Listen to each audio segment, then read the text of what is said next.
Hello friends, चलिए आज का हमारा नया लेसन स्टार्ट करते हैं। और आज जो हमारा लेसन है वो है सोलर सिस्टम के बारे में, यानी कि निज़ाम शमसी के बारे में। और देखिए, निज़ाम शमसी को समझने से पहले हम कुछ बेसिक चीज़ें जो है इसके बारे में देख लेते हैं।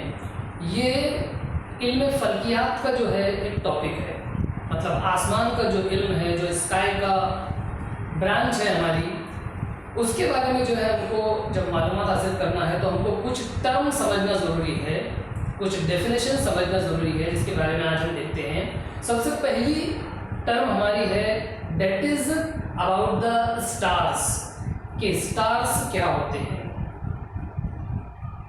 आसमान के अंदर मौजूद, स्काई के अंदर मौजूद ऐसी बॉडीज़, ऐसे अजसाम जो अपने तौर पर जो है वो रोशन होते हैं, जिनकी अपनी खुद की लाइट होती है और उनके अंदर से लाइट निकलती है, जो लुमिनस होते हैं, ऐसी बॉडीज़ को हम स्टार्स बोलते हैं, यानी कि सितारे बोलते हैं। और बेशुमार सितारे जो है हमारी कायनात के अंदर, हमारे यूनिवर्स के अंदर जो है मौजूद है। उन सितारों के झुंड को हम गैलेक्सीज कहते हैं, फिर ढेर सारी गैलेक्सीज मौजूद है। लेकिन बेसिक तौर पर जो है हम स्टार को जो है वो डिस्कस का हमारा टॉपिक बनाते हैं कि स्टार्स जो होते हैं इनकी अपनी खुद की लाइट होती है। बहुत सारे स्टार्स जो है वो हमारे सूरज से बड़े भी होते हैं और बहुत सारे स्टार्स ऐसे हैं जो हमारे सूरज से, हमारे सन से जो है वो छोटे भी होते हैं। हम जिस सोलर सिस्टम में, जिस निज़ाम शमसी में रहते हैं, हमारा जो स्टार है जिससे हमको एनर्जी मिलती है, that is the source of energy, तो दैट इज़ वो जो स्टार है वो सन है, हमारा सूरज है। तो ये जो हमारा सूरज है ये सेंटर के अंदर मौजूद है और इसके आसपास जो 8 प्लैनेट्स जो इसके अतराफ गर्दिश करते हैं, घूमते हैं, वो पूरे सिस्टम को मिलाकर जो है हमारा निज़ाम शमसी यानी कि सोलर सिस्टम जो है वो तैयार होता है। तो प्लैनेट्स क्या होते हैं?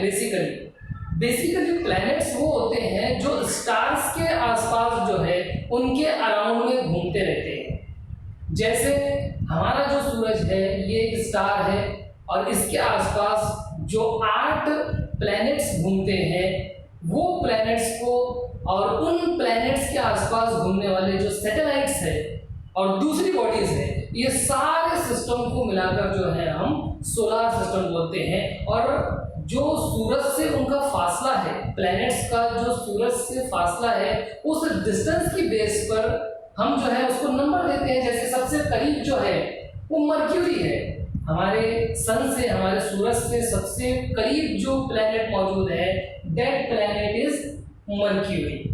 दूसरे नंबर पर जो प्लैनेट मौजूद है वो विनस है। विनस जो है ये हमारे निज़ाम शमसी का, हमारे सोलर सिस्टम का सबसे ज़्यादा हॉटेस्ट, सबसे ज़्यादा गर्म सैयारा है, प्लैनेट है। इसका टेम्परेचर बहुत ज़्यादा होता है और पूरे सोलर सिस्टम के अंदर विनस का टेम्परेचर सबसे ज़्यादा होता है, जो दूसरे नंबर पर मौजूद है। सूरज से सबसे करीब मर्क्यूरी है और उसके बाद विनस है। इसके बाद तीसरे नंबर पर जो नाम आता है वो है हमारी ज़मीन का, यानी हमारी अर्थ का। और अर्थ पर जो है वो जिंदगी मौजूद है, यहाँ पर जो है पानी मौजूद है और पानी जो है वो लिक्विड की शक्ल में मौजूद है। हमारी अर्थ का, हमारी ज़मीन का टेम्परेचर ऐसा है कि वाटर जो है वो लिक्विड स्टेट में जो है वो मौजूद रह सकता है, कायम रह सकता है। तो तीसरे नंबर पर सोलर सिस्टम के अंदर तीसरे नंबर पर जो प्लैनेट आता है, दैट प्लैनेट इज अर्थ, यानी कि हमारी जमीन। और फिर फासले के लिहाज से जब हम प्लैनेट्स को जो है डिवाइड करते हैं तो फिर चौथे नंबर पर मार्स आता है और मार्स ये चौथे नंबर का प्लैनेट है। उसके बाद सबसे बड़ा प्लैनेट जो हमारे सोलर सिस्टम के अंदर मौजूद है, दैट इज द जुपिटर।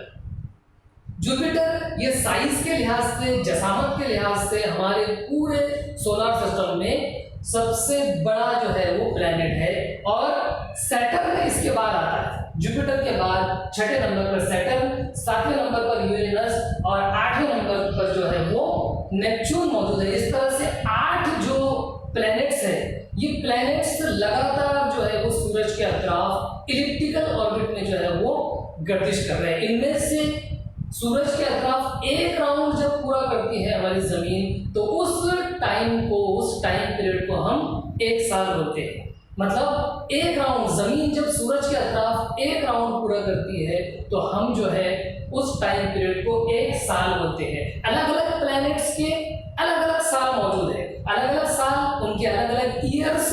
मतलब सन के अतराफ एक राउंड पूरा करने के लिए, एक मदार पूरा करने के लिए जितना टाइम पीरियड उनको लगता है, वो टाइम पीरियड जो है उनका ईयर कहलाता है, उनका साल कहलाता है। फिर उसके बाद हम ये देखते हैं कि सूरज के अतराफ तो प्लैनेट्स घूम रहे हैं, लेकिन प्लैनेट्स के अतराफ भी कुछ बॉडीज जो है वो घूमती रहती है, अराउंड में जो है इलिप्टिकल ऑर्बिट में गर्दिश करती रहती है, जो है रोटेट करती रहती है।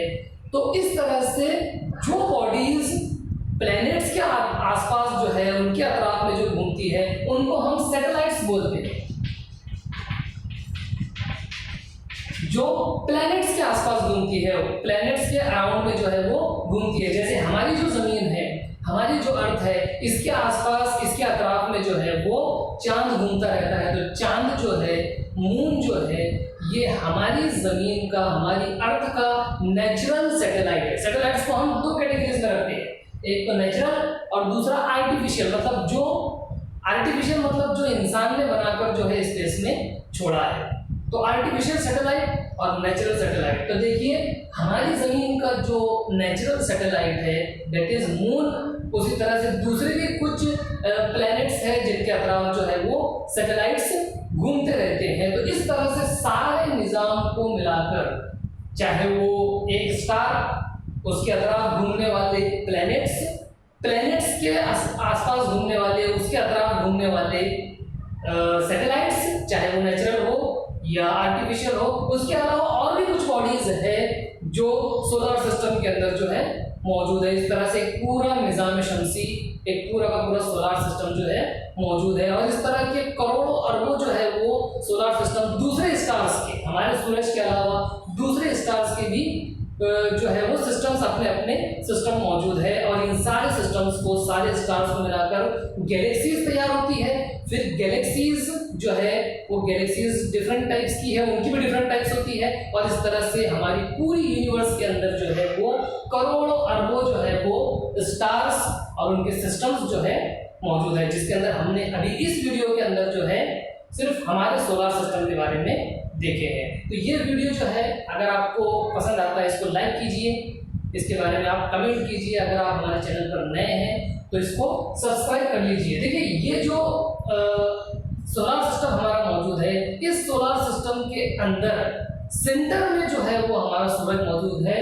जबकि हमारी जमीन के बारे में अगर हम डिस्कस करें तो फासले के लिहाज से जो है हमारी जमीन का नंबर तीसरा आता है। सबसे नजदीक जो है वो मर्क्यूरी मौजूद है, उसके बाद वीनस, और तीसरे नंबर पर जो है हमारी जमीन मौजूद है। तो इस तरह से हमने जो है वो डिटेल में सोलर सिस्टम के बारे में जो है नॉलेज हासिल की है।